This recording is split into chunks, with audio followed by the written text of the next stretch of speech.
I don't have money. Right. I can't give money. Right. So I give my time to these things and give back in that way. Which, I mean, it could be worth more, man.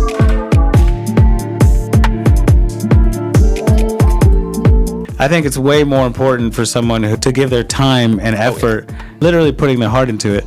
That means way more to me than like a financial donation.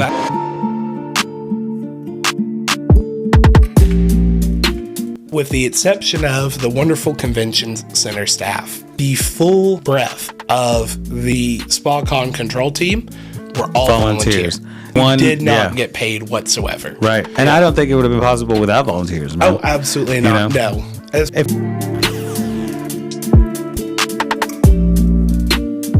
Hi, everybody, and welcome back to another episode of This, That, and the Third, where we talk about this and that, and I'm the third. My name's Tercero Munoz, and I have Jacob Heffington here with me. How you doing today, Jacob? I'm doing very well. Thank you for having me on. Of course, man. Of course.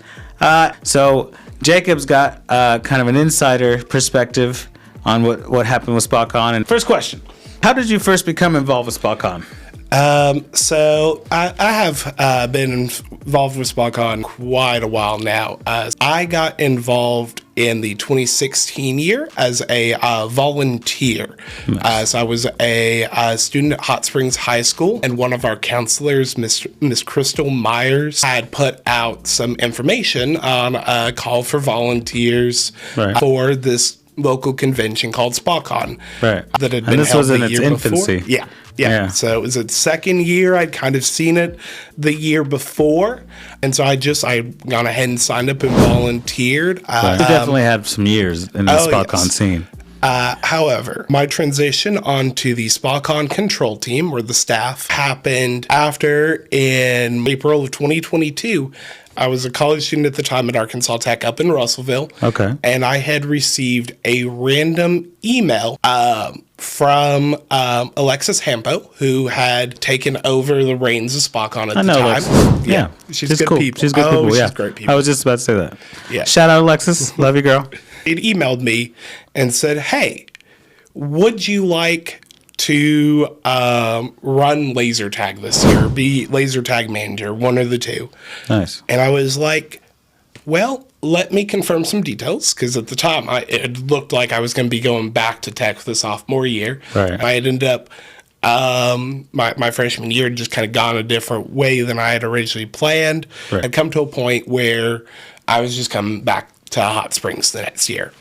So at that time, I said, hey, yeah, sure. What exactly does this entail? So since 2022, I had been running a laser tag exhibit for SpaCon.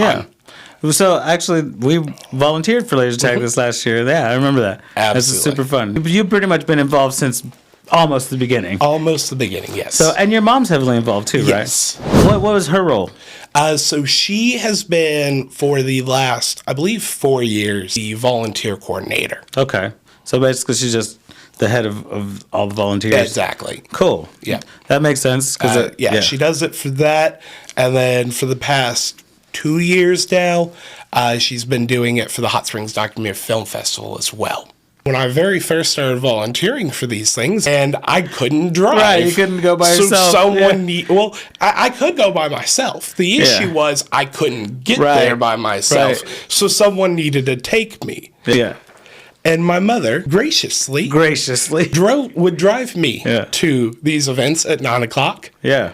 And then take me home at midnight. Yeah. Second year, she got smart, because she realized that if she was going to be taking me at 9 and taking me home at midnight anyways, she would just volunteer as well. Yeah, that's a smart mom too. I've been blessed with a family that looks to serve the community, and just having been raised in that, I have a lot of that interest as well. Right, it just kind of rubbed off on you. Exactly. So let's talk about the early years of SpaCon, because SpaCon has kind of become a counterculture here in Hot Springs. Yeah. It's kind of become a local phenomenon. So what was it like watching it go from just this tiny little con to everybody being obsessed with it? SpaCon's history is interesting. Bill Solider, who was involved early on. Oh, we all love Bill. We all love Bill. Yeah. We all love you, Bill. He knows it. It was ideated by like the library. Right. And originally it was like going to be like a book con. Okay. Have like famous authors come Really? in. Yeah. So that was the original pitch. And when I was the Interact Club Student of the Month for Hot Springs High School, I'd gone to a Hot Springs National Park Rotary meeting Okay. to represent the high school. And that one just so happened to be the one where Bill Sullider was giving presser for the Rotary Club on SpaCon. On SpaCon. Because it was that So season. let me just ask this real quick. So Visit Hot Springs, it's basically just the marketing department for the city, right? No. My understanding what Visit Hot Springs is they're the city's Board of Tourism. Okay. For all official reasons. They're a separate entity from the city government. Yes, right. So I knew they weren't actually part of the city government. And essentially just serve to drive tourism. That is their really That's their only number one goal. purpose is to drive tourism, bring people to Hot Springs. Okay. Yeah. I feel like they're doing a pretty good job at that. They're doing a wonderful job.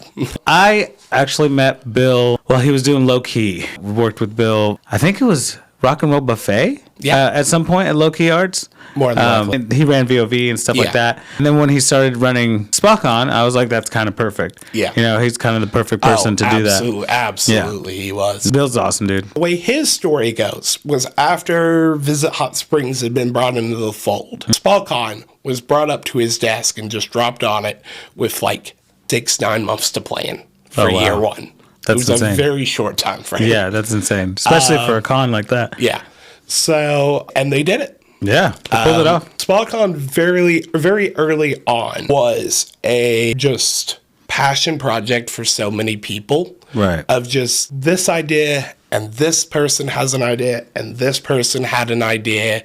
Let's bring all of those people and all of those ideas together to make this project. The fact that it was a passion project for so many people, I think that's a big reason why so many people love it so much. Yeah, absolutely. Because it's very personal, and people that go to SpaCon also volunteer at SpaCon, and they want it to succeed and thrive, and that's why so many people are so attached to it. Let's talk a little bit about how you found out that SpaCon was being transferred over. Those of us on the SpaCon control team, SpaCon had been held for a decade this last year. Right. And in a lot of ways, going into this last year, there was a lot of different writing on the wall. Right. We'd kind of topped out on what our general attendance was, and this year was actually lower than past years. I did notice that. I noticed that it was our final numbers that ended up lower. And it was, and so you have that, and then the purse strings had been kind of getting tighter every year a little bit too. And so there were a lot of things in that way. Nothing was officially told to us. A couple of us who were familiar with the VXV people. Right. So because they've been running Arkansas Comic Con for a minute. Yeah. And so we had seen them that weekend. That was the first clue.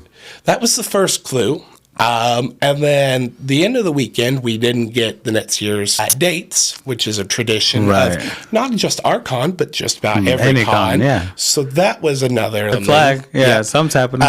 So what ended up happening was after SpaCon wraps up every year, we tend to go on a hiatus for about a month. Early November, we held our kind of team appreciation meeting. Right. And that was where the official announcement was for us. It was the night before VXV's official announcement. Oh, wow. Yeah. So they were keeping it close to the chest. Yeah. And not necessarily on purpose at that point. That just kind of happened with the hiatus, but it was also the fine-tuning of everything. Right. I know what he's said publicly so far, and that kind of keeps with, SpaCon had approached them before this year, saying, hey, this is probably going to be the last year. We want you to run something. They came, they saw the community love for SpaCon, decided we do want the SpaCon identity as part of our convention, and then they shared up the dates and everything. Yeah, because it'd be such a shame for SpaCon to go away. Oh, absolutely. And people would be heartbroken. I would be, personally. Oh, absolutely. Basically, what Joey was telling us is that if they hadn't stepped in, SpaCon would be no more. Yes. So that's one thing that was really concerning to most of the community is that they had no idea it could potentially have been the last SpaCon. It's one of those things. How do you say something Right. like that? How do you announce it? One of the discussions that Alexis had with us, Visit Hot Springs is a board of tourism. It's not their job to put on a convention. Right. It's their job to bring things in that bring tourism. Right. So the fact that they even held it for as long as they did is crazy. Yeah. They basically went out of their way to create this. Oh, absolutely. Yeah. And run Which is awesome. They built a diehard community. You know what I mean? Like I said, how do you say those words to, fans? Right. Of, we can't keep doing this because it's not our job to do this. Right. Yeah, if anything, we've been doing it out of the goodness of our hearts, basically. Those are tough words to be said. I don't even think, they can say it, but I'll say it. Right. It really comes down to that. They needed an outside entity who it was their business model to run this. Right. That's what they do. Yeah. And Visit Hot Springs has a lot of other stuff they got going on. Absolutely. Yeah. And that's the entire other half of it. Cons are not cheap to run. Not at all. And logistically, they're a nightmare. Yeah. Like, for real. Oh, yeah. Yeah. Like, as in any event, I did event organizing for years. Yeah. And no matter what, there's always something that's going to go wrong. Was there a moment when you realized SpaCon had grown into something bigger than you expected it? When was that? So, yes and no. SpaCon really never, I think, grew bigger than anyone truly expected for it to have. I think really what it was for us all, the no return point really came before I was involved with it. It would have been in those early years. You have people who return. Right. You have people coming back. You have people wearing the old merch and coming back. You have people going up to the merch booth buying old merchandise. Vendors who, before the year's even over, are already saying, hey, I want year. to sign up for next year. Or, hey, when are sign-ups going to go out? You have guests who are like, hey, invite me back. Invite me back as often as you want to. Right. I think that's really when it got the foothold. Right. One of the biggest things that SpaCon had was we were not a comic convention. Right. We were not an anime convention. We were a pop culture and genre convention. A convention for any and every group that wanted to come in. Right. I think that's probably part of what it was. It wasn't a very specific niche. It was like... You don't have to be in anime. I agree. I think that's part of why it became such a tight-knit community, is because people came back because they loved it. Yeah. And it was inclusive, You saw all your friends, you saw all the homies, and like you said, somebody might be dressed up as a Transformer, and somebody might be over here selling figurines for Warhammer 40K. Exactly. Well, and the other thing is it was small enough to do that. Right. I think that's my favorite part about SpaCon, is that you have all these just really awkward, nerdy, people who usually aren't great with social interaction, but it's okay if everyone's not great with social interaction. Exactly. It's fine if we're all awkward. And once again, this is not something that's unique to SpaCon. It's every con, and it's absolutely it's part great. of the culture. It's part of the community. Yeah, where all these different people come from all these different backgrounds and fandoms, and just come together in one building just to nerd out. Yeah, it's a great way. Well, and it's a great way to give back. Yeah, exactly. All of this stuff is, I grew up with all this stuff. I was very blessed with all of this stuff, and I don't have money. Right. I can't give money, so I give my time to these things and give back in that way. Which, it could be worth more, man. If somebody has a bunch of money and they just toss $10,000 at this certain thing, I think it's way more important for someone to give their time and effort and mental capacity to it. Literally putting their heart into it.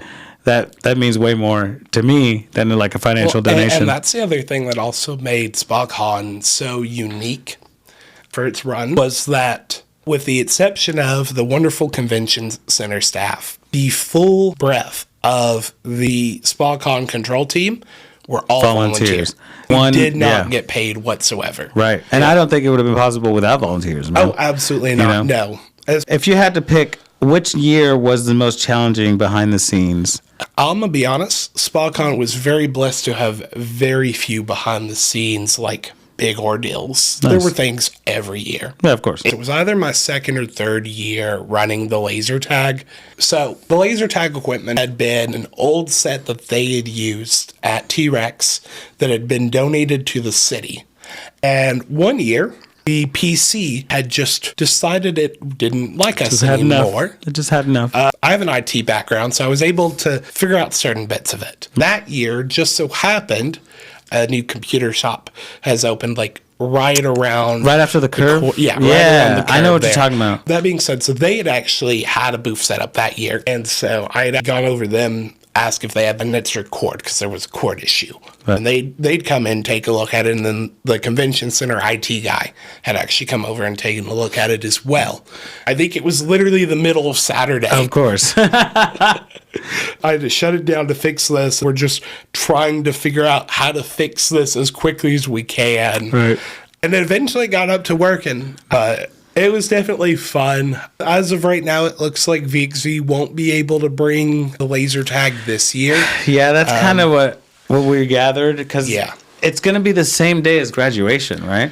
It's going to be the same weekend. The same weekend. Okay. Yeah, the graduation will be on Friday before the convention. Right. The convention will open on Saturday. Right. Okay. So it's just there a Saturday and Sunday. There should not be any crossover. Right. What there will be crossover with is there will be a comedian in Horner Hall on Saturday. Gotcha. That still should not affect the Horner convention Hall at all. is kind of separate it's the other anyway. side of the arena. Right. You know, my disclaimer that I haven't said is I'm not associated with Visit Hot Springs, the official SpaCon brand, the VXV Media as of recording date. I have not been asked in any official capacity to be involved with any of these officially. This is just your take on things. From your experience working at SpaCon. They saw the fans in all of the old merch, not just this year's merch. Right. You know, going back all 10 years. Yeah. It takes a lot for fans to be that involved. Right. To be that fanatic, really. I'm just thankful that SpaCon's still going to keep going. Oh, absolutely. You know? And it's going to be bigger. Yeah. It's going to be better, but it's going to be bigger. We'll see. That's what we're trying to find out, right? That's what. And I one thing that I've admired about VXV is their openness. Oh, absolutely. You know, whenever I ask them to do a podcast, they're like, "Yeah, let's do it." From my perspective, they've been very gracious about information. And something I will say is we have to treat SpaCon 2026 as a year one con. I agree. I 100% agree with that. Lower your expectations right now. Yeah. You cannot, just be thankful as much all of us will want to. We cannot sit and compare it to the last 10 years of SpaCon. Right. We can't sit and compare it to the next 10 years of SpaCon. I think that's a great point. We have to take it as year one con. Hot Springs is a lot more used to embracing this type of just weird out there event. Right. Just out of the box type stuff. Yeah. Yeah. So which I love about Hot Springs. Oh, absolutely. Yeah. It's one of my favorite things about Hot Springs. Yeah.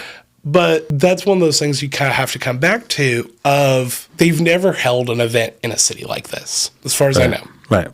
It doesn't matter. Hot Springs is very unique in its own right. Yeah. So it's one of those things. A lot of those will take time for them to learn how to use the space. Right. And then, like we discussed earlier, there's a lot of things they're just going to do their way. Right. And that's fine too. We still have to come out and embrace like we have for the last 10 years. If we truly love SpaCon, then we're gonna go through the growing pains with it. Yeah. There was a conversation I was having with someone a while back about it. And when something big happens or something like this happens, you have all of these fans who complain. And sports, you see this a lot of sports. God. Yeah. Those people are still going to come. Yeah. Oh, yeah. No, you know what's crazy is the people that I see online complaining and whining and being like, oh, what about the VIP? What about this? They're 100% going to be there. Yeah. They're going to buy the tickets this weekend. Yeah, for sure. Well, and the tickets are on sale now, actually. Yeah. So, and I thought it was reasonably priced. Right now, they're about the same as what we sold them for. That's what I was saying. The only thing you're missing is just not having VIP. VIP, which is, Yeah. Once again, they have their reasons for doing. I don't agree with them. Right. Because you look at any good sized con, they have VIP. Yeah, for sure. That was my favorite part about SpaCon was the VIP. That's most people's favorite part about it. Yeah. And I mean, honestly, the thing is, if they were to have VIP, they wouldn't have it the same way we did. Right. because the way we held it was a very not cost efficient way to do it. However, so I mean, a lot of people who would buy VIP pass and then go would have a different experience than what they're expecting. Yeah. I still disagree with removing it entirely, but that is their prerogative. Let me ask you one more question. Yeah, absolutely. So, if you had known that the last year was going to be the last year of SpaCon, how would you have handled it differently? I don't think I would have. You think you'd just been... Oh, yeah. Yeah, just same thing? You don't think that it would have had a little bit of an emotional impact on you? I don't think that would have done anything different, though. Okay. I mean, I think it very much could have had an emotional impact, sure. Right. On a personal level? I don't think that reflects in anything. Right. Yeah. You wouldn't have changed anything. No. You would have still volunteered and run the laser tag and all that. Absolutely. Yeah. If anything, it probably would have made it more significant. Why didn't they make it a big celebration? Like, oh, it's the last year. Everybody come out. How do you tell someone this is the last year because it's not our job to run it? Right. Yeah. Yeah, that's tough. They're going to want to know a reason. Yeah, people are going to want to know why. And when that reason is, and when that reason is, it's not our job to run it. Right. It's not the city's job to put this on. Yeah. I don't think anyone's receptive to that. Yeah. No, that definitely would have been a lot of backlash for sure. And even then, it's, you say it's the last year and then you work out the details much like they did with VXV to take it over next year. Yeah. And you just create more confusion. Yeah. Well, yeah. Now, in retrospect, we're glad they didn't do that. From their perspective, right? We're approaching you because we don't want it to be the last year. Right. Everybody wants the same thing. Yeah. Everyone wants to continue. More SpaCon. Yeah. We don't want to have to say it's the last year. Right. So we want you to come and do it. Come handle it. Yeah. And it's something we're just going to have to wait and see how it plays out, And what I will say is come, show up, show out, like we have for the last 10 years. Yeah. Show VXV what SpaCon means to us. Exactly. And wait for year 2. Yes. I think that's the best plan of action. Do not judge year 1. Yeah. Wait for year 2. Wait for year 3. I think that's the best plan of action. To like we were saying, if we truly love SpaCon, like we all say we do, then we're gonna go and give it a shot. I know I'll be there, for sure. I will 100% be there, just to see what's going on. Absolutely. Yeah. I'm waiting to buy tickets to see whether or not I get asked to be there in any official capacity. Right. But I'm absolutely I've already looked at getting the ticket money ready. Yeah, for sure. No, I mean, no matter what, we're gonna go. So I already told the kids we're going, so we have to go now. Absolutely. Yeah. Well, thanks, man. I appreciate you coming on the show. Absolutely. I had a great conversation. It was very informative. Yep. And yeah, hopefully we'll have you back on at some point. I'd be happy to. Yeah. Once we get closer to SpaCon, maybe once we end up on that board of advisors, then we'll do another one. Yeah. Thanks so much, man. I appreciate it. Yeah, absolutely. All right. Well, thank you guys for tuning in to another episode of This, That, and the Third, and we'll see you next time. Don't forget to like and subscribe.